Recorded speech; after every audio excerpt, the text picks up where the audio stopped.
ओह, ये भक्ति की कमाई तो श्वास उश्वास से ये अजप्पा जाप कहलाता है।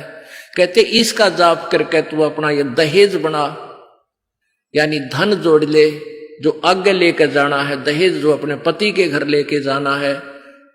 पहले एक कुरीति थी कि जो लड़की घना धन लेकर आती थी दहेज का, उसका आदर पूरा परिवार करता था। ऐसे हमारे हम भ्रमित थे, अज्ञानता थी। तो उसी दृष्टिकोण से ये कहा गया है कि जैसे अच्छा ज्यादा दहेज लाने वाली बहु पुत्र वधू अपने ससुराल में आदर सत्कार पाती है, ऐसे ही तू डट के भजन कर, घना दहेज बना ले। सत्य अजप्पा जाप का अजप्पा जाप जप के अपना दहेज बना लिए, अनहद बाजा बाजन लागे फिर खुशी बना लिए। ओह, जैसे लड़की का पता लग गया कि आज ब्याह है, लड़की की का आज विवाह है। अब कई बच्चे बकाया करें, नो कहेंगे ए तेरी बारात आ गई, और फिर नो कहे कोई ना आई क्यों राजी हो रही है, यानी उसने खिजाया करते हैं। तो फिर वो लड़की सोच लेती है बांधन दे दे, भौंके जाएंगे। तो कहते हैं जब वो बाजा बाजन लाग जा, तब सोच लिए बात लवा लाग ली कि आगी बरात। तो कहते हैं आप भक्ति जब करोगे तो आपको ऑटोमेटिकली आपके ये ऊपर के, यहां से ऊपर के हिस्से में बहुत सी आवाजें, कई प्रकार की आवाजें आने लग जाएंगी। इसमें जो हमें आवाज सुनती हैं ये प्राथमिक भक्ति की लक्षण है, अंतिम नहीं है। हाँ, ये भी सुननी चाहिए, सुनेंगी, आपको अवश्य सुनेंगी, ना चाहते हुए भी सुनेंगी।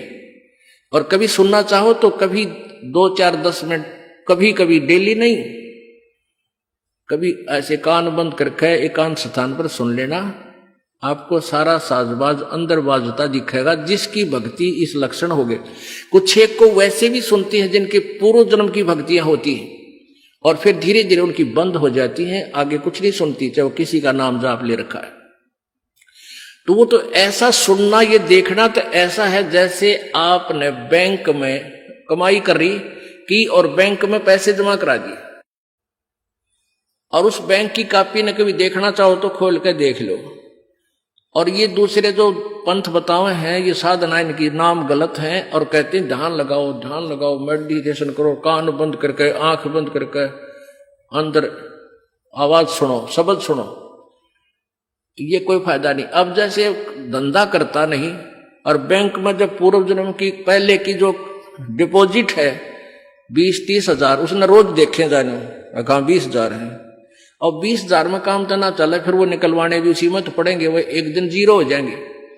वो तो जैसे आपको ये आभास होंगे किसी भी वस्तु का, जैसे हम हमारी आंखों, आपकी जो भक्ति करते हैं उनकी आंखों के सामने बहुत सी चीजें ऐसे चलती दिखाई देंगी। कभी तो ऐसा आभास होगा जैसे कोई मक्खी आ गई, कोई मच्छर जा रहा है, या कोई ऐसी कोई लाइन सी दिखाई देती है। तो ये आपकी भक्ति की कमाई है, प्रतिफल आपको दिख रहा है।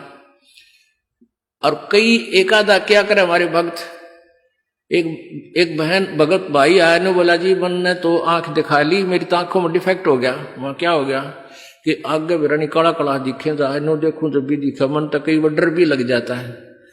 और डॉक्टर का इसका ऑपरेशन करेंगे, रमा भले आदमी क्यों आंख पड़वावे, ये तेरी भक्ति की कमाई दिखाई दे रही है, तेरी जो बैंक में जमा कराए हैं वो कॉपी में दिखे तेरे को। ये तो भगवान आत्मा ने दिखेंगे बेटा, जिनकी कमाई शुरुआत हो चुकी है। जेता अंजन आंजिए चश्मों में दिखंत, ने बोला सचमुच में, कहा सचमुच, फिर खुश हो गया रहे तेरा गजब भैया। तो ये जो सामने दिखाई देते, घबराना नहीं। बहुत से भ्रमित हो जाते हैं क्योंकि बार बार ये दास नहीं बता पाता आपको। तो प्रत्येक सत्संग में आओगे तो कभी ना कभी हर पहलू पर विचार विमर्श दिया जाता है। तो घबराना नहीं है। ये आपकी आंखों के सामने कोई वस्तु दिखाई देगी, वो आप ही बताओगे, दास बताओगा तो तुम झूठ भी बोल दोगे। तो वो आपकी जितनी कमाई है वो अपने आप बढ़ती जा रही है, उसका लेवल बता रहा है। तो ऐसे अंदर आवाजें आएंगी, कई प्रकार की आएंगी, और उनमें से एक न्यारी आवाज आएगी, एक मुरली की आवाज आएगी। और वो मुरली वो आवाज जो है, जो इसमें पिंड में जो आएगी, वो यहीं तक की है, ये महास्वर्ग तक की है।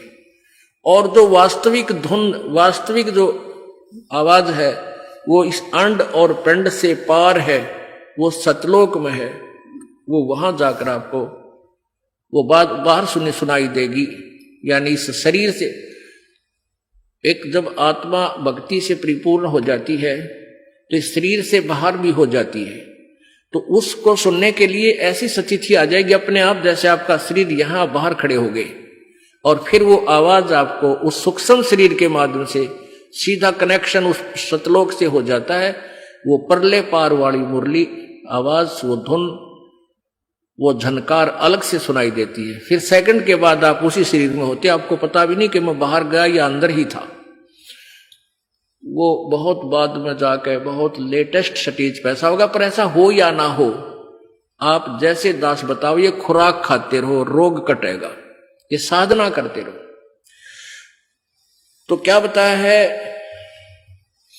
जाप अजप्पा जप के अपना दहेज बना लिए, और ये अनहद बाजा बाजन लागे, फिर खुशी मना लिए। फिर मान लिए खान तेरी भक्ति चल पड़ी, निकट लागली बात आगे लेने, यानी बरात आगी।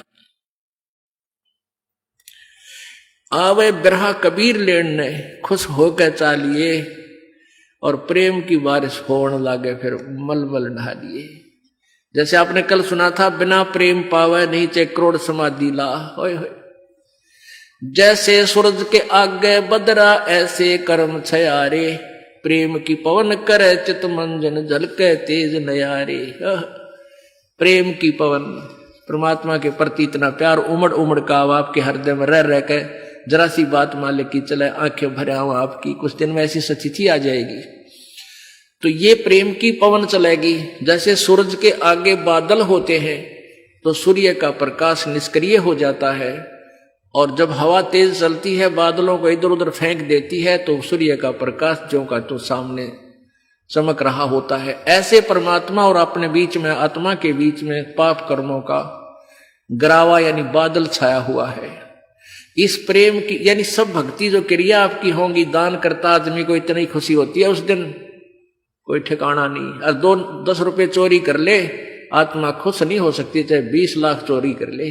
और 10 रुपए, 20 रुपए, 1000 रुपए, 2000 रुपए आप दान करने की चेष्टा करते हो, पहले उमंग भर लेती है, और दान करे पाछो तो न्यारी खुशी होती है। तो ये तो क्या बताते हैं, ऐसे जो सब क्रियाएं आपसे कराई जा रही हैं, इनका उद्देश्य है कि आप में इतनी विनम्रता, इतना प्योर हार्टेड हो जाओ आप कि मालिक के प्रति जरा सी भी चर्चा चला, आँखों में पानी आने लग जा, गदगद हो जा। कहते हैं प्रेम की पवन करे चित मंजन, फिर झलके तेज नयारे। तो यहां क्या बताया कि प्रेम की बारिश होने लगे, फिर मलमल नहा लिए। यानी ये लक्षण बता रहे हैं, एक भक्त में रह रहकर ऐसे लक्षण आ जाएंगे।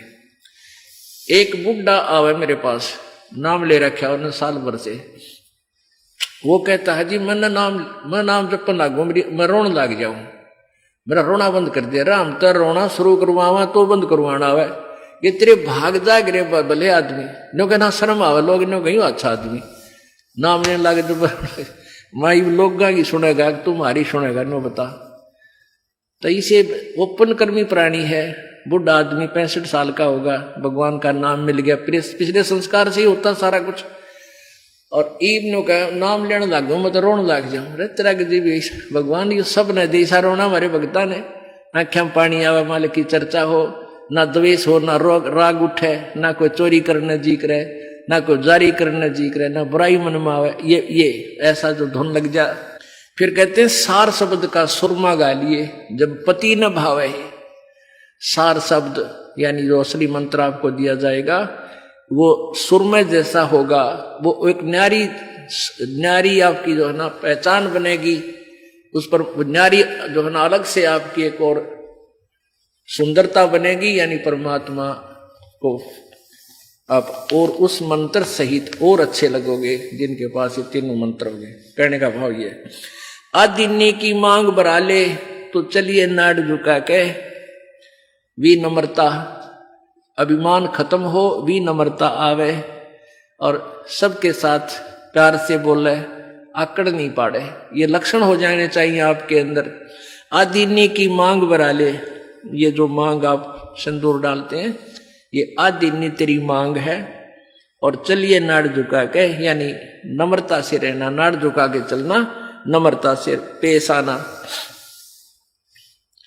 और संत समागम बरातरी तन ले जावेगा ब्याह के। अब ये सत्संग रूपी बारात है, आत्मा को यहीं से श्रृंगारा जाता है, यहीं से इसको तैयार किया जाता है, ज्ञान सुनाया जाता है। तो ये परमात्मा, सत्संग में आने वाली आत्मा ही परमात्मा के पास जाएगी, यानी ये बरात वाले ही, बरात ही समझो उस मालिक की। संत समागम बरातरी तन ले जावेगा ब्याह के। सुरत नृत है डोली तेरी, सुरत और नृत ये आत्मा इनके साथ चलेगी। और बैठ सुन शिखर में जाकर, यानी सतलोक में जाकर बैठ जा। और मकर तार का खेल कांगना, अलल ध्यान दचा के। अब कांगना खेलते हैं ना, जैसे यहाँ एक मोटा बांध जा, दूसरा मोटा बांध जा रहे नाड़ा, और कई गांठ ला दे, फिर नो कहेंगे वो देवर खोल लगा इसने, कांगना खेल रहेंगे ना खुल जा, उबरण के फंड होया करना, लंबा चौड़ा सिस्टम। तो परमात्मा कहते हैं अब मकर तार का खेल कांगना, छूट ना जा आते हैं, छूट गया वो हार जाएगा। तो उस मकर तार का ऊपर से जब आत्मा यहां से चलेगी, परमात्मा कई तरीके से इसको, कहीं किसी स्थान पर किस तरीके से आपने जाना है, तो आप कई बार एक आध बार कभी ध्यान वैसे ही कुदरती लग जाता है, बैठ जाते हैं, कभी आंखें खुली है तो भी बंद हो जाती हैं।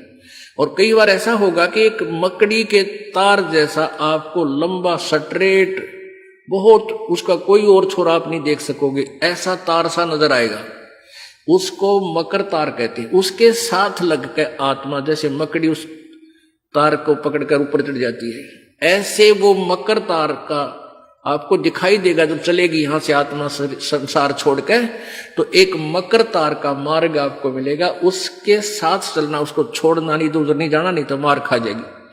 तो ऐसे ही वो कांगड़ा खेलते हैं, जब दोनों और दाव लगा देते हैं, तू खोल गया तो तू हार गया, हारगी। तो ऐसे अपने अपनी जबरदस्ती से उसको पकड़ लेना है, उस मकर तार के, उस मकर तार को। मकर तार माने मकड़ी का तार। ऐसा एक रास्ते में आपको ये गाइडलाइन होगी कि इसके साथ साथ चल, भ्रमित ना होना। सतलोक जाने के लिए वो कुछ समय, कुछ स्थान तक मकर तार है, उसके बाद फिर परमात्मा का अलग से मार्ग है।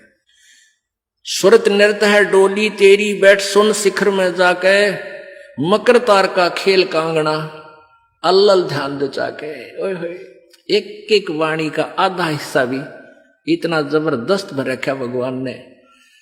तो अब आप यहां आए हो, अलल पक्षी की तरह ध्यान रहे। एक पल भी वो पक्षी का बच्चा अपने माता पिता को नहीं बोलता कि मैं यहां का नहीं हूं, मेरे तो ऊपर है माता पिता, और जब मैं यहां से जब जाने जोगा हो जाऊंगा, 1 मिनट में चल पड़ूंगा। तो आप उस अलल पक्षी के बच्चे की तरह यहां अब तैयार हो, अच्छी खुराक खाओ राम नाम की, और मजबूत हो जाओ, और चलते समय इस राम नाम की कमाई लेकर ऊपर चलेंगे। अब कहते हैं अलल ध्यान दचा के, वो पक्षी का बच्चा एक पल भी वो यहां रह ही नहीं सकता। उसको ये पता होता है, कॉमन सेंस होती है कुदरती, कि मेरे माता पिता वहां है, जिस दिन मैं यहां से जाने योग्य हो जाऊंगा, एक पल नहीं रहूं यहां पर। तो ऐसे आपने ये हर दिन उस सतलोक में जाने का अलल पक्षी की तरह यू ध्यान लगा के वो जचा के रखनी है, इसको भूल नहीं पड़ने देना।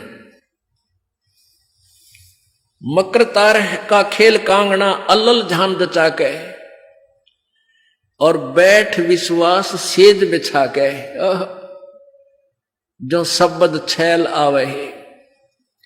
अपने आत्मा कह कबीर सुनो भी साधो, मैं तो हूं विश्वास में।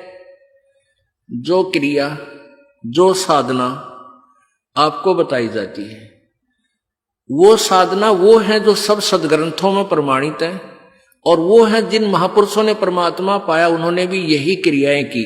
तो आप एक विश्वास रूपी सेज पे, जैसे दुल्हन होती है अपने पति के इंतजार में वो बैठ जाती है, तो ऐसे ही कहते तू अपना विश्वास रूपी सेज बिछा के इंतजार कर उस परम पिता के आने की।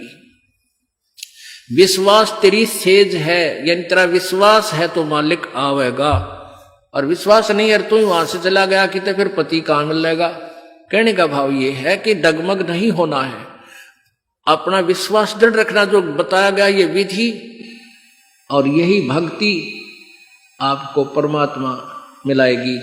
यानी शब्द छैल का अर्थ है वो अविनाशी परमात्मा, शब्द अर्थ अविनाशी को कहते हैं।